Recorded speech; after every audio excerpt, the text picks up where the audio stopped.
给我吃了什么药？合欢散，一种很烈的春药。谁能想到绿香川胆大包天，竟公然对自己顶头上司江湖大佬孙玉帛的女儿小蝶下药，企图行不轨之事。只因他自小就爱慕孙蝶，也早已把她当做自己内定的未婚妻，而如今他却和别的男人走得很近，这令他妒忌到发狂，才做出如此龌龊之事。而让小蝶心生好感的男人，正是快火林第一杀手暗夜之王叶翔。原来高老大做了老伯10年地下情人，不甘心的他预想成功上位，做孙府的女主人。然而老伯在50岁寿辰这天，不仅当众将他苦心经营10年的快火林收回，还将管理权交给了绿香川。老伯此举明显是警告他不要动了痴心妄想的心思。这番折辱令野心勃勃的高老大怀恨在心，于是派出手下豢养的头号杀手叶翔。我干，杀了我，没有实现，不计代价，我一定要他的命。而要杀老伯并非易事，为了完成这个艰巨的任务，叶翔用特殊的颜料将脸涂抹成黑色，在叶行一的掩护下潜入孙府。他要摸清孙府的所有路线以及守卫换岗情况，同时了解老伯的起居饮食，伺机对他一击必杀。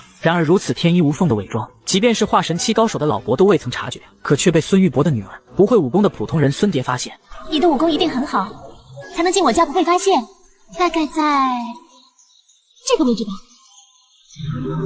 小蝶之所以能清楚指出它的位置，是因为它对味道天生敏感，即便是极其微弱的香味，它都能敏锐地嗅到。只是小蝶却没告诉任何人它的存在，因为它自小被圈养在孙府，渴望自由以及外面的世界。心地善良的他，竟将杀手叶翔当做了朋友，而一来二去之下，叶翔也被他的单纯可爱所吸引。岂料两人虽没有真正见过面，但小蝶所有的异常行为都被丫鬟告诉了绿香川，这让心思缜密的绿香川不得不怀疑小蝶认识了别的男人，而早已把小蝶当未婚妻的他，内心疯狂妒忌。那个男人是谁？林大哥，你到底给我吃了什么药？一种很烈的春药。于是他要通过这种手段逼迫藏在暗处的男人现身，并且可以彻底占有小蝶的身心。面对他的苦苦哀求，绿香川也置之不理，强行修炼凹凸神功。岂料正当他要进一步行动时，孙府的警戒之声猛然响起。作为孙府大总管，绿香川顾不得其他，只能无奈先行离开。而在花园中隐藏身形的叶翔苦等不见小蝶的身影，于是潜入他的房间查看，却见小蝶被人制住在床榻之上。他赶忙向前解开穴道。小蝶，小蝶怎么了？小蝶，合欢散，谁给你用了合欢散？这种突如其来的情况让单身30年的叶翔抵挡不住，最后只能舍己救人为小蝶解毒。之后画面一点也不好看，小编就替兄弟们每一帧都多看几遍。然而捡了大漏的叶翔刚飞身跃出孙府来到林中，就有一人拦住了他的去路。你是谁？韩唐。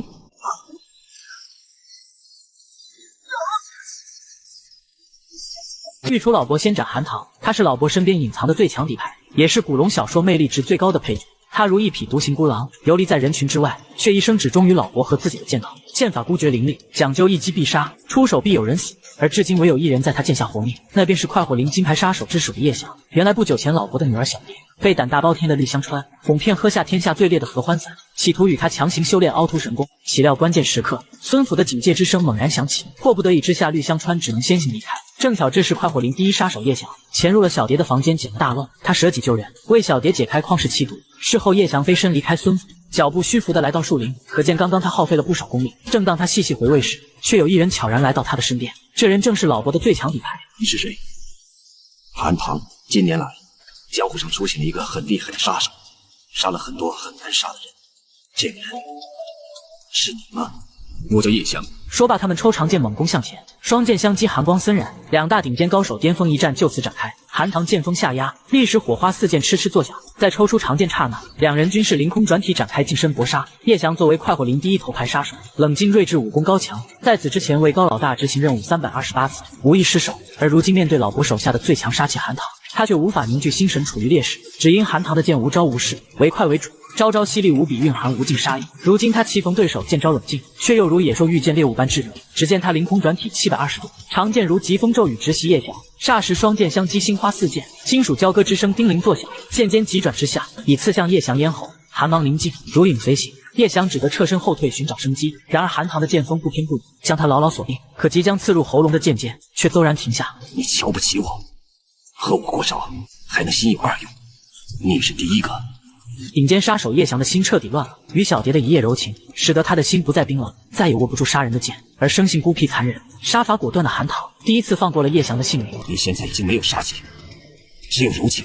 然而逃过韩唐的剑，叶翔的心却死了。他感觉自己玷污了小蝶，如同毁坏了这世间最纯洁的美好，于是走进冰冷的湖水，决定结束自己的一生。正在此时，一道身影凌空踏水而来，扯住叶翔衣襟，将他提回岸边。来人正是快火林第2杀手孟星火。